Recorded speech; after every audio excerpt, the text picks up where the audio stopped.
Loperamide. Loperamide is an anti diarrhoeal agent, यानी हम इसको डायरिया ट्रीट करने के लिए देंगे। लोप्रामाइड देने की वजह से कॉन्स्टिपेशन होगी। अब ये किस तरह काम करती है?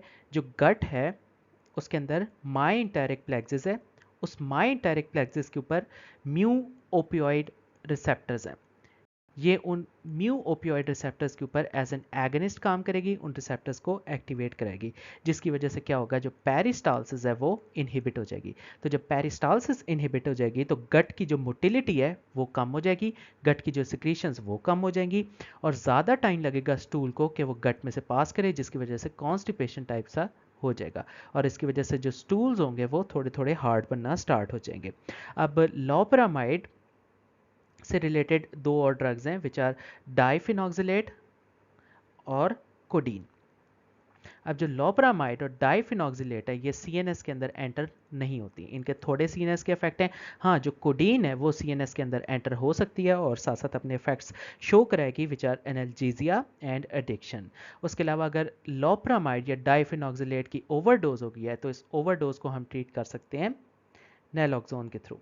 अब नैलोक्सोन जो है वो डायरिया कराता है, और लोपेरामाइड, डाइफिनॉक्सिलेट और कोडीन जो है वो कॉन्स्टिपेशन करवाती हैं। तो अगर जीआईटी के पेरिस्टालसिस रिलेटेड डिसऑर्डर्स की बात करें तो उसमें डायरिया भी आ सकता है और कॉन्स्टिपेशन भी आ सकता है। तो पहले डायरिया को देखते हैं। डायरिया किस वजह से हो सकता है? वायरस या कोई बैक्टीरियल इन्फेक्शन है जिसकी वजह से टॉक्सिन्स रिलीज हुए हैं, उन टॉक्सिन्स ने क्या कराया, फ्लूइड का ओवरलोड कराया, जिसकी वजह से डायरिया हो गया। या फिर पेशेंट को माल एब्जॉर्प्शन सिंड्रोम है, उस माल एब्जॉर्प्शन की वजह से क्या हुआ है, फ्लूइड का ओवरलोड हुआ है और पेशेंट को डायरिया हुआ है। या फिर हो सकता है कि पेशेंट को कोई डिजीज़ है या एनजाइटी है, और इस डिजीज़ और एनजाइटी की वजह से जो एंटेरिक नर्वस सिस्टम है उसकी पैरासिम्पैथेटिक एक्टिवेशन हुई है, जिसकी वजह से पेरिस्टालसिस जो है वो इंक्रीज हुई है, and then finally he has the diarrhoea. अब यहाँ पर डिफरेंट ड्रग्स जो है वो हम यूज़ कर सकते हैं। फॉर एग्जांपल हम यूज़ कर सकते हैं लोपेरामाइड, लोपेरामाइड के साथ डाइफिनॉक्सिलेट और डाइफिनॉक्सिलेट के साथ कोडीन। ये तीनों जो है ओपियाइड्स है, क्या करेंगे, पैरासिम्पैथेटिक नर्वस सिस्टम की जो एक्टिवेशन है इसको जाकर रिड्यूस करेंगे। किस तरह? यहाँ पर डिफरेंट रिसेप्टर्स होते हैं, म्यू, कैपा, डेल्टा, ये इनमें से म्यू रिसेप्टर्स को ब्लॉक करेंगे। So they are going to treat the diarrhoea, they are going to cause the constipation. और अगर इनकी डोजेज एक्सेस हो जाए तो इसको भी हम बैलेंस कर सकते हैं। किस तरह? With the help of naloxone.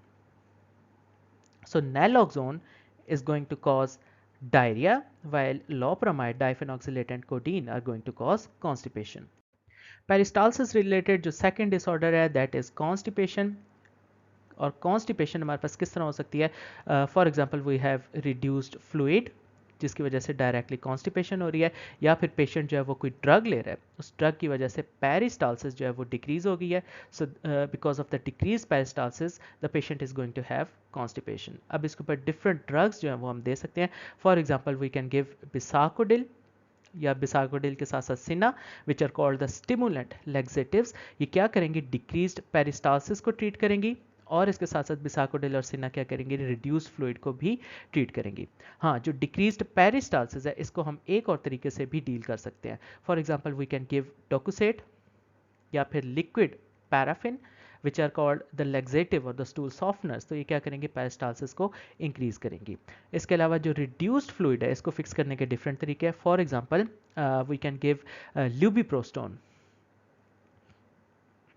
अब ये ल्यूबिप्रोस्टोन क्या है? This is ClC2 blocker, chloride channel blocker है, जिसकी वजह से फ्लूइड लेवल जो है वो इंक्रीज कर जाएंगे और कॉन्स्टिपेशन जो है वो ट्रीट हो जाएगी। इसके अलावा रिड्यूस फ्लूइड को हम एक और तरीके से भी ट्रीट कर सकते हैं, that is by the use of bulk laxatives. For example by the use of methyl cellulose और फाइबर्स और इस्पगोल, these are called bulk laxatives. और रिड्यूस फ्लूइड को हम किस तरह ट्रीट कर सकते हैं? By the use of magnesium sulphate, lactulose, and by the use of macrogols. These are called the purgatives or the osmotic laxatives. Loperamide के pharmacokinetics की बात करें तो it is given orally. It is metabolized by the hepatic cytochrome P450 system. Half life इसकी 10 hours है, और diphenoxylate जो है it is hydrolysed into an active metabolite. Clinical use: loperamide is used to treat acute diarrhea, chronic diarrhea associated with IBD, और जब loperamide देंगे तो it is given in a combined preparation with atropine. Toxicity side effects में drowsiness, nausea, constipation, abdominal cramps आ सकते हैं और CNS depression हो सकता है। तो अगर जीआईटी के पेरिस्टालसिस रिलेटेड डिसऑर्डर्स की बात करें जिसमें कॉन्स्टिपेशन और डायरिया आ जाएगा तो उसमें डिफरेंट ड्रग्स हैं जिनको हम देकर कंडीशन ट्रीट कर सकते हैं।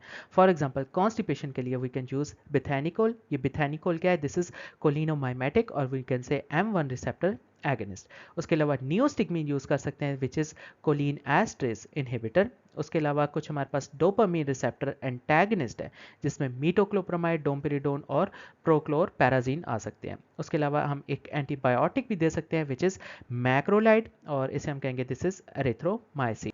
उसके अलावा कुछ और ड्रग्स हैं उन्हें हम कहते हैं बल्क फॉर्मिंग लेग्जेटिव्स। उसमें फाइसिलियम, पॉलीकार्बोफिल एंड मिथाइल सेलुलोज आ सकते हैं। फिर कुछ ड्रग्स हैं उन्हें हम कहते हैं दे आर स्टूल सॉफ्टनर्स। ये स्टूल सॉफ्टनर्स हम यूज़ कर सकते हैं कॉन्स्टिपेशन को ट्रीट करने के लिए। इसमें glycerin, docusate, mineral oil, liquid paraffin और आर्किस ऑयल आ सकते हैं। इसके अलावा कुछ ऑस्मोटिक एजेंट्स हैं। उन ऑस्मोटिक एजेंट्स में lactulose, polyethylene glycol, magnesium oxide, magnesium citrate, sorbitol, sodium phosphate और मैग्नीशियम हाइड्रोक्साइड आ सकते हैं। Then we have a group of another drugs जिसे हम कहेंगे स्टिमुलेंट्स। सो स्टिमुलेंट्स में एलोसिना, बिसाकोडेल, कस्कारा और कैस्टर ऑयल आ सकते हैं। इसके अलावा दो और ड्रग्स हैं इन्हें हम कहते हैं लुबिप्रोस्टोन एंड लिनाक्लोटाइड। ये भी कॉन्स्टिपेशन को ट्रीट करने के लिए यूज़ कर सकते हैं। These are chloride channel activators. ये क्लोराइड चैनल को एक्टिवेट करेंगे जिसे हम कहें CCl2 चैनल्स। उसके अलावा मिथाइल नैल्ट्रेक्सोन और alvimopan, these are opioid receptor antagonist. यानी ये ओपियोइड रिसेप्टर एंटागनिस्ट हैं। ये भी हम कॉन्स्टिपेशन को ट्रीट करने के लिए यूज़ कर सकते हैं। इसके अलावा कुछ और ड्रग्स हैं उन्हें हम कहते हैं these are anti diarrhoeal agents. उसमें डाइफिनॉक्सिलेट और लोप्रामाइड ये हमारे पास ओपियोइड्स हैं। उसके अलावा काइलिन और पैक्टिन आ सकता है, bismuth compound, subsalicylate, citrate salts. ये सारी ड्रग्स इन्हें हम कहते हैं these are anti diarrhoeal agents.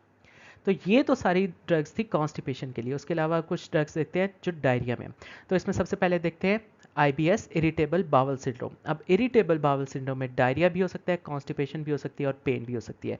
So IBS के लिए कौन कौन सी ड्रग्स हो सकती है? सो अगर IBS में डायरिया है तो उसके लिए एलोसिट्रोन, और अगर IBS में कॉन्स्टिपेशन है तो उसमें लुबिप्रोस्टोन और linaclotide which are again the chloride channel activators.